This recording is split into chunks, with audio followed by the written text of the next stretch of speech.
ito si Ate Yoli ay nagbabalik po sa inyo. Magandang umaga at magandang tanghali at magandang gabi. Saan man po kayong dako ng mundo. Mapa Pilipinas man po kayo or mapaibang bansa, nawa po ay nasa mabuting kalagayan po kayong lahat at walang anumang karamdaman sa ating mga katawan. Lalong-lalo na guys, ang ating mga kapwa OFW, mag-ingat po kayo kahit saan man bansa po kayo dahil may mga mahal po tayo sa buhay na naghihintay po. At ganun din po ang ating mga mami, mga daddy, ate, kuya, tito, tita, mag-ingat po kayo. Lolo't lola, mag-ingat po kayo sa Pilipinas po dahil maganda po ang nag-iingat po tayo ng dobling ingat, di po ba? So sa araw na ito guys, po tayo ibang bigyan na isang reaction. Ito po ang buhis buhay na paglingap, no? Na pag-feeding program ni Dudong Ruel. Pero bago pong lahat guys, nais ko po muna, supportan po muna natin ang Team Kalingap sa pangunguna po ni Kuya Bal Santos Matubang, Ate Edna's Vlog and Kalingap Rob. And of course, Ruel of Malalag and Richelle Morales Vlog. Huwag po tayo guys mag-skip ng ads sa kanilang mga video upload dahil sa hindi po natin pag-skip ng ads ay malaki po ang ating naitutulong po sa kanilang paglingap. At syempre po makiusap na rin si Ate Yoli's Vlog. Sa mga hindi pa po nakapag-subscribe kay Ate Yoli's Vlog, please do subscribe my channel Ate Yoli's Vlog at pa-click na rin po guys ang inyong notification bell na sa bawat video upload po natin ay ma-notify din po kayo. So dito nga guys, no, wala po tayo ibang bibigyan ng reaction video kundi ito po ang pagpunta po ni Dudong Ruel sa matirik na naman muli na bundok, no? Ito po ay buwis buhay ang kanilang ginagawa. Ayan, may tatawid din pa dito, may ilog pang tatawirin na hindi mo alam guys, no, dahil syempre yan ay dinadaanan ng tubig. Hindi natin alam yan dyan guys kung biglang tataas palalo yung tubig, diba? Ganito po risky ang ginagawa ni Ruel of Malalag, no? Na parang hindi niya iniinda ang maaring mangyari. Basta lamang po ang sa kanya ay makapaghatid po ng tulong, no, sa kanyang mga kababayan sa Davao. At dyan guys, ito ay pangalawa ito ng kanyang pag-akyat ng bundok. Nakasama noon dati sa part 1 noon ay kasama silang na kung saan ay nakita natin silang Richelle ay nahulog pa nga sa motor, di po ba? Pero ito ngayon, ayan, andyan ngayon ang kanyang pag-akyat na muli na nakakatakot. At sa hindi pa po nakapanood nito guys, ay panoorin nyo po ito dahil kailangan po ay meron po kayong mga tubig, no, na iinumin dahil ano po sa dibdib, nakakasikip sa dibdib ito, no, ang makita mo na aakyat siya sa bundok, nakahabal-habal ang sinasakyan nila, habal-habal ay matirik na bundok at kung madisgrasya ay talagang bangin guys ang kanilang babagsakan, no? At salamat na rin, pasalamat tayo na talaga ang paggabay ng Panginoon kay Dudong Ruel ay nandyan, no? Na kasama natin palagi guys sa ating mga panalangin na lalo siyang gabayan, no? Dahil lahat ay ginagawa niya maparating lamang, no, ang mga tulong sa mga kapwa Pilipino. At dito yan ang makita natin na hindi dapat siya ibabas ng mga tao. Hindi dapat siya makumintuhan ng hindi maganda. Dahil wala po ang ginawa si Ruel of Malalag kundi ang makatulong. Kahit pariski yung pagtulong na yun ay sinusuong, di po ba? Hindi dapat si Dudong Ruel na bigyan ng mamaling impresyon ng mga tao. Hindi siya dapat bigyan ng mamaling komento. Dahil ito nga, wala po siyang ginawa kundi ang magpasaya. Dito lang ay ilang bata ang kanya napasaya. Nakita natin dyan guys, hindi lamang po matanda, lahat po bata, matanda ay naging masaya po dito sa feeding program. Dahil yun nga, nakilala natin si Ruel of Malalag na sa kanyang mga feeding program ay may mga programa po talaga silang inihanda para maging masaya. Hindi lamang pagbigay ng pagkain sa mga tao, pagbigay ng bigas, kundi nandun po nakahanda ang kanyang programa para magbigay saya, no? Dahil kagaya nito, sa mga ito, lamang po mga kalangga, mga kalingap, hindi lamang po mga bata or matanda. Lahat po mula pa bata hanggang matanda po dito ay naging masaya. Mula sa bata, mapananay o mapatatay ay naging masaya po dahil in-enjoy po nila ang mga palaro, no? Kagaya nito sa kanila, nasa tirik po sila ng bundok nakatira. 'Di ba? Nasa tuktok ng bundok. hindi po nila nalalasap ang mga ganitong palaro. Di po ba? Hindi nila nararanasan ang mga ganitong palaro. Naranasan nila dahil nandyan nga dumating ang isang charity vlogger na si Ruel of Malalag. At may mga kasamahan po dyan si Kalingap Awi, Kalingap Angeli, andyan si Miss Ria Olarte, andyan si Mix Agnes Vlog, si Rex Vlog, ang dami nilang kasama. Sinasama po, andyan po ang representant si Baby Girl kasi ang nanay ni Baby Girl, no? Mama ni Baby Girl nandyan kasama nila. Kaya dito makita natin guys na kung paano si Ruel, no? Tumulong. Hindi lamang po tulong na simpleng pagbigay ng nakita natin minsan, no? Yung ibang mga charity vlogger na namimigay po kami ng bigas, ayan, ibigas, bigay, ito, ganyan, iyan, ang grocery.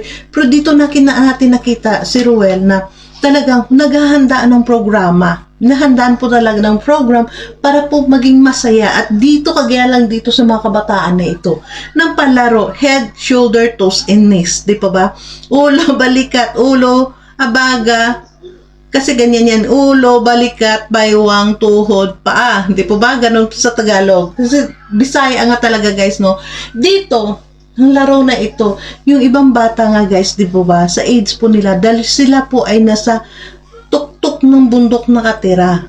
Sobra makita po natin, lahat ng netizen dyan, lahat ng mga nakatira dyan ay sumasali para palaro, magbigay ng way sa mga bata naglalaro. Dahil sila po, no, ay nag-enjoy po sila sa ganitong programa.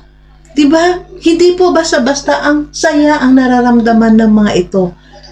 Kaya ganun po ang Ruel of Malalag, magbigay ng saya sa kapwa. Di po ba? Gaya lang nito kay ma'am sa teacher na ito. Di ba? Teacher po yan dyan sa eskwelahan, no? Sa lugar nila. Ang saya po nila. Dahil yung po, simpleng feeding program lamang ni Ruel. Pero ang saya na itinatak sa puso ng mga kabataan at mga nanay dito, na mga netizen dito, ay hindi po nila malilimutan ang ginawa ni Ruel of Malalag sa kanila. Ganun po yun sila guys. Ganun po ang isa po ito sa mga naging highlight palagi ni Ruel of Malalag, ang kanyang mga palaro, no? Na kung saan ay sinusuportahan po ng mga nagmamahal sa Rochelle, nagmamahal ng mga sponsors. Di ba? At dito guys, akalain mo ba pati itong bata, 3 taong gulang, 4 na taong gulang ay talagang nakaramdam ng saya, nakuha, no, magsumali sa programa, nakuhang sumali, kumanta itong dalawang magkapatid yata, itong dalawa, dahil magkamukha. Oh. Palakasin natin para marinig nyo.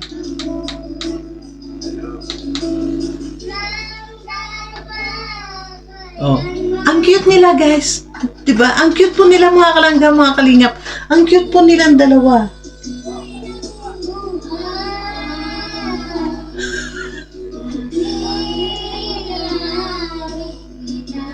Diba?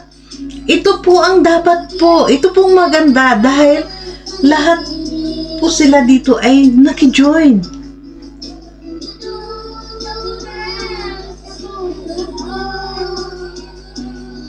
Diba? Ang ganda.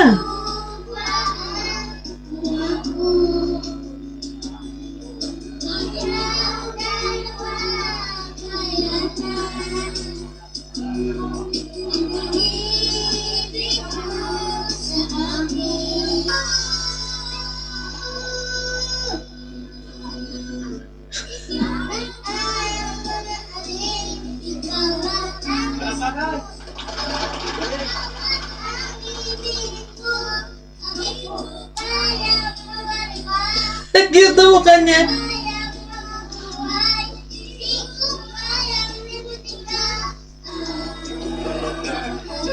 Diba? Ang cute guys, no? Napakaganda. Dahil mula sa bata, mula sa 3 years old, 4 years old na magkapatid, diba?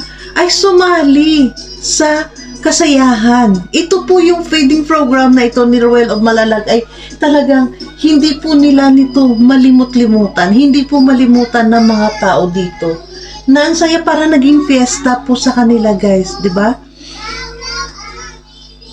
Na ito, masabi natin, ang masabi ko, no, sa lahat po na mga, kung saan man makarating si Ruel of Malalag na magpa-feeding program, saan man po lugar, masabi ko lang po sa mga mapuntahan ni Ruel of Malalag, marating ni Ruel of Malalag, sumali po kayong lahat, maaari po kayo maging viral, no, sa mga bata, madiscover kayo ng mundo. Napakaganda pong ganito. Wala po, hindi po tayo mahiya, maging bibo po tayo. Napakaganda po ito dito, ang lugar na ito, dahil napakabibo po nila. At dito, nakita natin, guys, si Ruel, no, tuwang-tuwa si Ruel sa dalawang bata at nagbigay ng papremyo. At nang binigay niya, tagda 200 sa mga bata, dahil na sobrang tuwa talaga si Ruel sa kanilang magkapatid.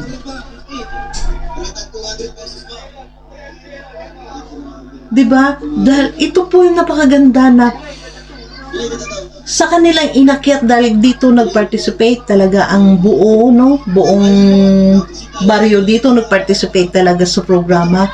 Kumbaga, ang naranasan nila na takot sa pag-akyat diyan sa matirik na bundok ay nawala po. Ang pagtawid nila sa ilog, ang pagsakay nila sa habal-habal na para makaakyat lang dyan, ay nawala po yun, ang pagod ng mga charity vlogger na nakaakyat dyan, di po ba? Nawala po dahil sa participate ng mga tao, mga tao naki-join sa kasayahan. Ito po ang pinakamaganda. At sana hindi lang ito ang makikita natin. Marami pa tayong makita kung saan man makarating. Dahil yun nga ay ang pangarap po ni Kuya Bal na makarating sila sa buong Pilipinas. Ayun nga, na sinabi na rin ni Dodong Ruel, ay sasama siya kay Kuya Bal. Saan man siya pupunta, no, sasamahan nila. Kaya dito, guys, wag po tayo mambas na. Mahalin po natin sila, no, mula po kay Kuya Bal Santos Matubang, Kalinga Prab, at kay Ruel of Malalag, Rachel Morales Vlog. Mahalin po natin, tigil na po natin, wala na po tayong pambas na gagawin, kundi magpasalamat po tayo na sila po na Matubang family ay wala pong hinangad, kundi ang makatulong lamang sa mga taong nangangailangan, di po ba? Ito po ang the best na nakita ko, na-enjoy ko na unang pag-akyat dito, guys, nila sa bundok, no, na yung kanina pa lang sa habal-habal, talagang pigil hininga talaga ako, nasa van pa lang ako, pauwi pa lang ako ng bahay, na pinapanood ko na yun, pero talagang pinipigil kong hininga ko dahil natatakot ako, takotin ako sa mataas, at nakita ko nga na may bangin, no? Yung katakot-takot na kanilang inakyat dyan ay talagang nawala dahil dito sa kasayahan na pinakita din ng mga kabataan. At syempre po, no, bago tayo magtapos ay maraming salamat po sa mga nag-sponsors dito sa feeding program ni Dodong Ruel. Maraming salamat po, at sana po ay the more blessing po na ibabalik po sa inyo ng Panginoon, no, nang sa ganun ay makapagbigay pa muli ng kasayahan sa iba pang mga tao, di po ba? So thank you so much, guys, and God bless everyone. Mag-ingat po tayong lahat, no? At sa mga kapwa ko OFW, mag-ingat po kayo dahil may mga mahal po tayo sa buhay na naghihintay po. God bless everyone. Bye!